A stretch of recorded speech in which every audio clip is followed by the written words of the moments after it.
Good Morning Mexico. I'm Albina. And I'm Carly. Today's topics include fashion no-nos, crazy politicians, and bargain vacation spots for the whole family. Here's Carly with today's weather. Thanks, Albina. Today looks like it's going to be a beautiful afternoon and Wait, I'm getting breaking news. This just in. It looks like time travelers from future Mexican citizens are trying to get into contact with us. I know this sounds crazy, but I just got word from the producers that people from the future have an important message for us. Let's see what they have to say. Hello, we are from the 2100 and we are asking for your help. Since both Mexico and the world didn't take climate change very seriously, the future generations are paying the ultimate price. There is several water scarcity and our resources have drained almost completely. And our temperature has risen so much that only a fraction of vegetation can grow. There is also so much smog in the city that driving a car has become illegal because not safe enough to see clearly. Our economy has tanked and there are no signs of these conditions improving. Life is so hardly livable. We have put together a presentation that outlines your history of climate change and your current action, what needs to be done right now just to prevent this future from happening. Climate change warning and how to protect the future generations of Mexico. Here are some vulnerabilities and opportunities affecting Mexico today. Very pollutant called smog. The exposure is that smog is a result of industrialization, and Mexico has many booming cities with high populations. Thus, all of the residents of those cities are vulnerable to smog exposure. Air pollution is a direct threat to the citizens of Mexico because they inhale the toxins every day. The sensitivities at air pollution and smog have been proven to have negative health effects if inhaled regularly. Not only can it lead to permanent lung damage, but it can also result in various cancers. Another consequence of air pollution in Mexico's major cities is lack of tourism. The economy of Mexico could take a financial hit if tourists choose not to visit because of smog and gray skies. Also, the Mexican government could begin to be harassed by its own citizens if it fails to respond to this serious health infraction. Vulnerability to land subsidence has a land subsidence due to an excessive amount of groundwater pumping from aquifer exposure. Overusage of the groundwater leads to consolidation of the aquifer and cause the ground to continue to sink. Sensitive, the issue of land subsidence can cause a decrease in water resource.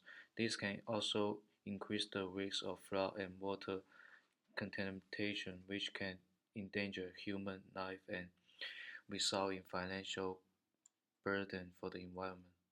Could exist derived from climate change could provoke an increment in environmental refugees, a larger pressure on natural resources, and most likely domestic and international conflicts. The exposure is it resulted in many people leaving Mexico and finding a new place as refugees. Then Mexico lost so many residents as a result, the population of Mexico is lower now compared with past. The sensitivity is Mexico's economy will weaken if too many people leave the country. This is both a financial and political hit. With the lower country population, Mexico won't be taken as politically serious. So many residents. Sensitivities. Mexico's economy will weaken if too many people leave the country. Important amount of water stored in soil as well as modification to be carbon cycle will make land to loss of production exposure. Mexico have a very high population. In the case of land productivity, many people who live in Mexico cannot get enough food for their living. Sensitive. The food scarcity will cause a decrement in tourism in Mexico because the food won't be adopted.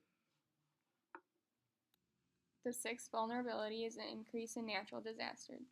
The hazard is the amount of natural disasters occurring in Mexico has been increasing in frequency and size at an alarming rate. In the past 25 years alone, 5 hurricanes with a size 5 magnitude have struck the country. The amount of natural disasters is only predicted to increase. The exposures that natural disasters such as hurricanes have affected huge masses of Mexican citizens in a very short amount of time. A lot of the residents are exposed and vulnerable to the dangerous effects of natural disasters. The sensitivity is that Mexico's economy has already suffered great economic and financial loss due to the natural disasters. After a violent storm, cities are oftentimes left with very little to recover, and many residents are out on the streets. Instead of investing the government's money into other areas, it is forced to rebuild its ravaged cities and help put its people back on their feet. The seventh vulnerability is sea level rise. The hazard is that an increase in ocean temperatures, particularly around Mexico, has resulted in a rise of sea levels. This occurred because human activities, such as burning fossil fuels, has warmed the atmosphere and water temperature. Since water expands when warmed, the sea levels has risen. The exposure is that any citizen that resides close to an ocean coast is affected by this. Since Mexico is surrounded by ocean on most sides, this is a broad spectrum of the population being affected. The sensitivity is shoreline degradation, saltwater intrusion, and storm surges are just a few of the negative effects. Not only does this hazard make Mexico a less than ideal place to live, but it is predicted to cost Mexico upwards of $1 trillion of property and structure damage if the sea levels rises just 2 feet. Since the levels are only expected to continue to climb, Mexico will suffer economically. Rise in temperatures caused by climate change. The rate that the temperature is increasing is faster than ever. An increase in temperature also can lead to an increased number of diseases.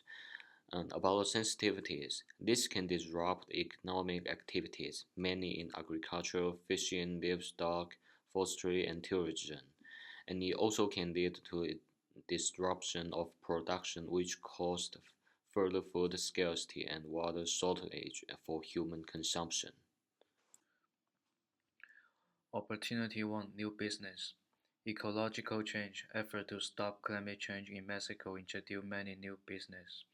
Exposure. As the price of new company and business have grown to help spread awareness of the changing climate, many of whom are rooted in Mexico. Prospect. The opening of new business benefit Mexico because it can improve the Mexican economy. The second opportunity is publicity. The ecological change is that since Mexico has seen some of the worst consequences of climate change, news and political attention from all over the world has brought Mexico into the limelight. The exposure is the Mexican government has received many donations and support from both individual charities or just other countries' governments alone. Many online funds and forums have been devoted to bring attention to the conditions in Mexico. The prospects are the accumulated funds from donations have been very helpful to Mexico's economy. Putting Mexico in the spotlight of news stories has inadvertently increased tourism and donations to funds that aren't even associated to climate change. Here is a brief history of Mexico's involvement in fossil fuel production and the dominant lifestyles in Mexico. Mexico economy have undergone significant change in the past century, with implications for the country's economic position and its population. Anthropogenic climate change. To mention a few of the undesirable effects of anthropogenic climate change, we can cite extreme weather events such as drought, which reduce food production, or rain, which cause dangerous flood. Fossil fuel burning has always existed to produce heat but increased as tech began to develop. A great amount of fossil fuel burning was the result of Industrial Revolution. In Mexico, before the revolution, they used firewood as the leading sources of power steams and for the mechanic. But um, the burning of the fossil fuel increased when the demands for Mexico's goods increased and required them to transport at a faster rate. And the current emission of Mexico right now, Mexico ranks 30th. Deforestation in Mexico. Mexico has a great amount of forestry throughout the country. 33.7%, or about 64,238,000 hectares of Mexico is forested. In the 1950s, when the population increased, agricultural borders expanded and the redistribution of agricultural land resulted in 10 million hectares of deforestation. Prior to the revolution, deforestation existed in Mexico but got worse following the revolution due to the high demand of goods and lack of time to retrieve wood from greater distances. Thus, deforestation began to occur in the larger cities where they produced more. Here are the dominant lifestyles of different groups in Mexico. Based on income, the wealthy have the largest carbon footprint because they use the most resources and are unlikely to keep track. The wealthy are the least vulnerable to climate change because they have the capacity to move out of harm's way. The middle class group also has a relatively large carbon footprint because they use resources and are usually unable to change their behaviors because they're trying to be cost efficient. They are moderately vulnerable to climate change. The poor class has the smallest carbon footprint because they usually don't use a surplus of resources. They are limited to what they can afford. They are the most vulnerable because they have to endure whatever comes, and they can't relocate. Based on age, the youngest have the smallest carbon footprint because they can't drive or use as many resources. They are also the most vulnerable to climate change because they are completely dependent on their parents. They can't protect themselves on their own. The middle-aged have the largest carbon footprint because they have busy lives and blow through a lot of resources. They need to drive to work and support their families, so it's hard to cut down. They are the least vulnerable to climate change because they are independent. The old have a moderate carbon footprint because they still use utilities but don't need transportation as much. They are vulnerable to climate change because they are sometimes very dependent or unwilling to change their behaviors. Based on location, the rural have the smallest carbon footprint because they usually produce for themselves. They are very vulnerable to climate change because most are farmers and rely on the crops to live. The urban population has the largest carbon footprint because they can't see their actions directly affecting the environment. They are also very vulnerable to climate change because industrialization causes smog in big cities, which has hazardous health effects. Vulnerable population to climate change. Women. Women in Mexico are especially vulnerable because they are expected to provide for their family. Poor people. Poor people in Mexico are vulnerable to climate change because they lack the financial ability to protect themselves from natural disaster or the changing climate. Indigenous people are vulnerable to climate change because they are set in their way of life and unaccustomed to change. Children in Mexico are vulnerable to climate change because they are completely dependent on their parents. There are 5 points trade-offs. Registration on CO2 emission to reduce smog in Mexico City will benefit to the tourism, but reduce air pollution, but it will not good for some industry to making profit, and encourage the farmer to farm more in order to reduce the food shortage. Water is scarcity in Mexico, so the government should provide water to the farmer, although the government need to spend more money. Third is water scarcity is a huge problem in Mexico. The government should limit the water use in each person and use the safe water to farm. Fourth is the efforts to stop climate change in Mexico, introduce many new business, more job opportunities, reduce unemployment rate. The last one is educate the new generation, make them more knowledgeable about the climate change. However, the government also needs to spend more money from national treasure. Here is Mexico's political platform when involvement in the UNFCCC. Here's Mexico's UNFCCC history.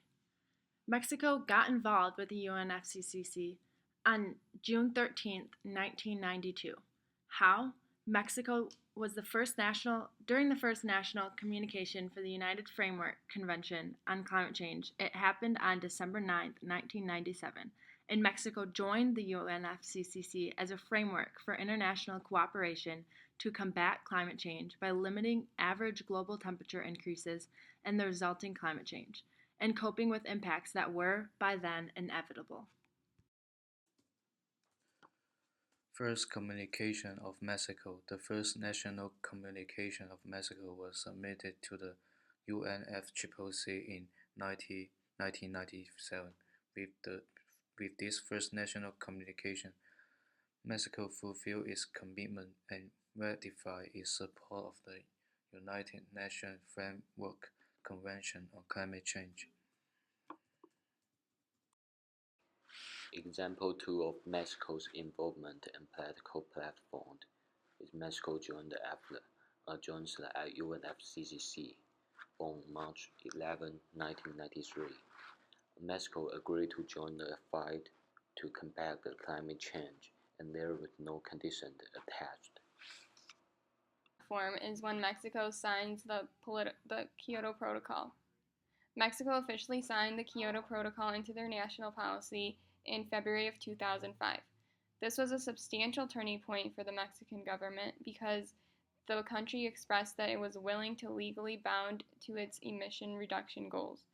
In the past, the country has supported climate change action but had taken no real sacrifices to combat it.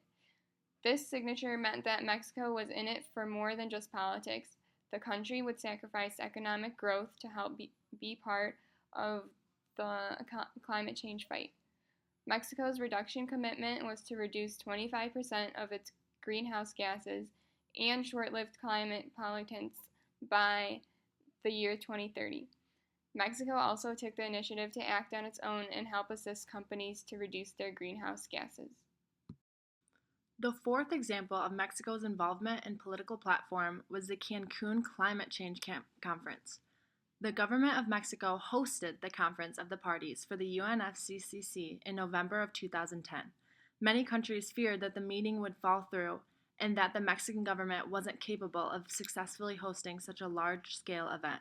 However, the conference was a great success and highlighted Mexico's desire to be a leader in green growth.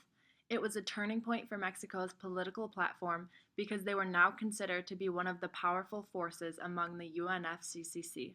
The overall consensus of the meeting was to not allow global temperatures to rise above a 2 degrees Celsius increase. Mexico Submit Paris Plan COP. Mexico led the way of developing countries and was the first to submit its climate change action plan for the 2015 Paris Agreement. They submit their intent national determined contribution well before it was expected for the UN Climate Conference in Paris. Here are a few history connections. Mexico aims to reduce their greenhouse gas emissions and lower energy consumptions by building more sustainable housing and reduce road transport, which is responsible for 94% of greenhouse gas emissions. Mexico relies heavily on oil and gas. They have a history of a great amount of fossil fuel consumption. Now investing millions of dollars in wind farms to increase the capacity of wind energy and reduce the use of fossil fuel. They joined the Kyoto Protocol as a non-Annex I country in efforts to show concern for climate change, and their ratification sent a signal of moving forward on climate regulation. Mexico is defined as a non-Annex I country because it unfortunately still lacks the resources to thrive economically. Mexico is still putting itself out of its dark history from global colonialism and imperialism and the Industrial Revolution. Specifically, European colonizers exploited Mexico's natural resources for their own industrialization, such as deforestation and cheap mining. More recently, Coca-Cola has been devastating Mexico's water supply. These economic tragedies have actually led Mexico to engage in current international climate in order to stop the draining of resources and climate change effects that have been happening. Mexico wants to increase their water supply and decrease smog, both of which have been caused by industrialization in Mexico and are only magnified by climate change.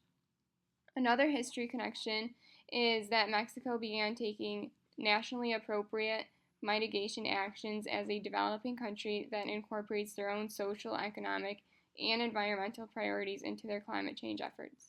Here are some recommendations for Mexico's next steps. Recommendation for Paris Agreement.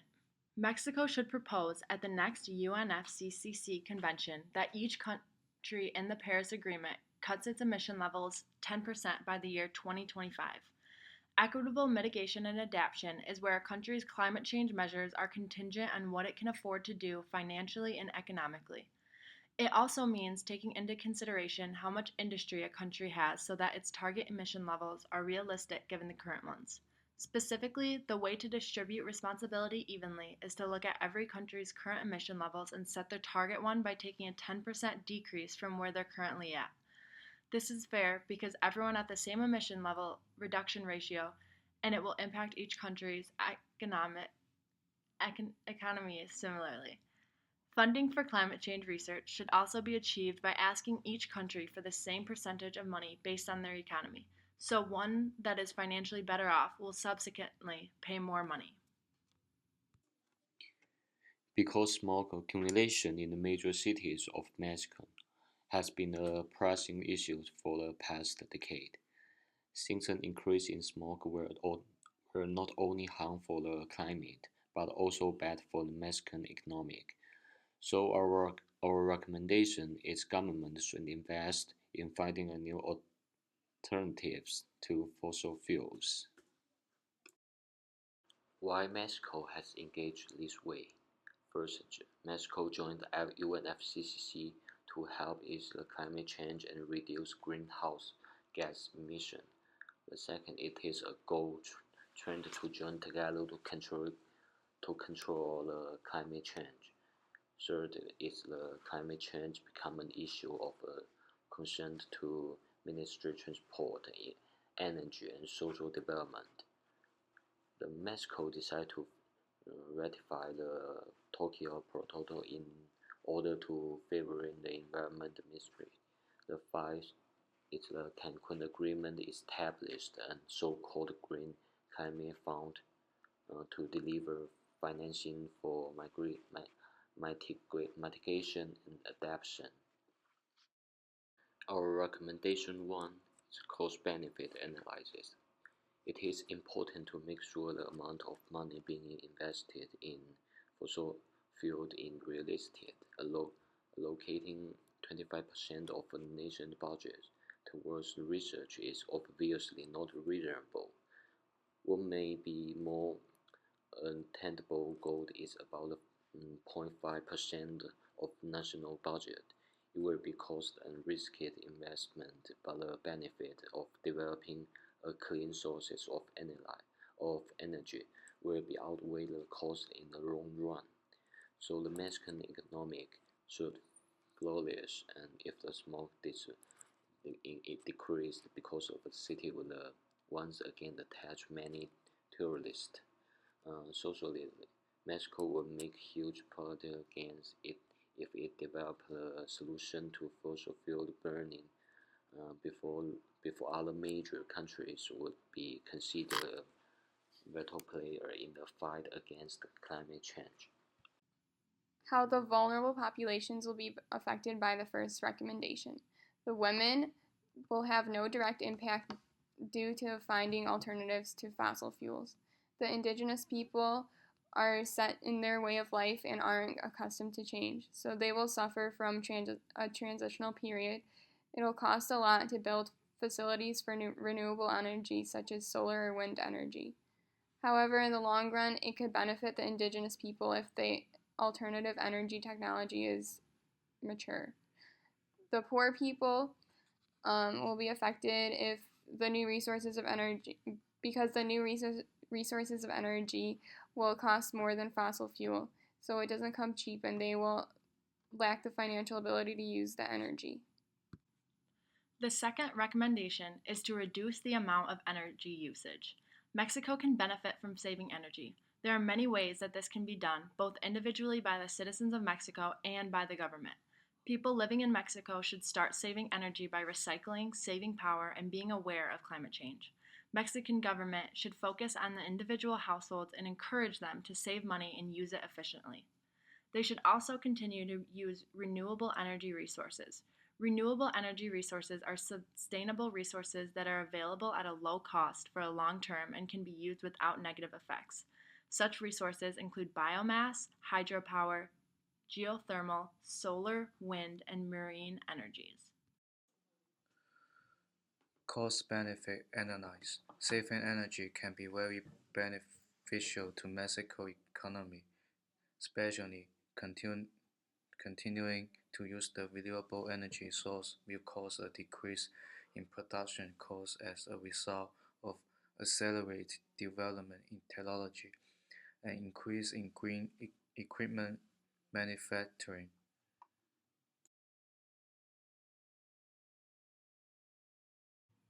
Mexico is especially vulnerable to climate change in the following aspects: serious air pollution, smog, land subsidence, migration and refugees, food scarcity, water scarcity, an increase in natural disasters, sea level rise, and increased temperatures. However, a few opportunities that have been present because of climate change in Mexico are new businesses and companies opening and good publicity for Mexico so others will make donations. Mexico's economy changed drastically from a primary agricultural-based economy to an industrial economy. They were able to produce more goods and distribute it to other nations with the new technology that was introduced following the Industrial Revolution. This meant that they began to burn a great amount of fossil fuels in order to produce the goods, so that led to a greater deforestation. The climate was deeply affected because of the amount of carbon used in the fossil fuel burning and affected the vulnerable populations as well. Also, Mexico dives headfirst into climate change agreements. Although it is a non-Annex I country, past industrialization from European countries has left the Mexican economy and environmental in shambles. They actively participate in the climate change movement to become part of a plan for bettering their current situation.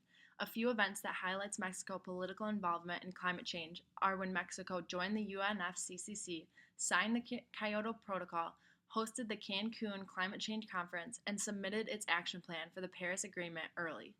Recommendations to reduce climate change is to use the tactic of equitable mitigation. More specifically for Mexico, is for it to invest in finding new alternatives to fossil fuels and to reduce the amount of energy usage on both a national and local scale. So, this is your final warning. The change must start today. So please, we are asking for your help. We are reaching out to the people of Mexico and the people of this world. Something needs to be done and fast. Yeah, we hope you listened to what we have to say and will take steps to prevent this downward from happening. And we have heard about the beautiful world you live in right now, but I really wish that it weren't thrown away. But now it's not too late to change your Now that we future. know what needs to be done and what's at stake, we have to take action to stop climate change now. I can't imagine living in a Mexico that's barely even breathable. Can you? Viewers at home, I hope this message resonates with you. Climate change is real, and we can no longer ignore it. Now that we have our warning, we have no excuse not to take action against climate change today. Thank you for watching Good Morning Mexico, and we'll see you next time.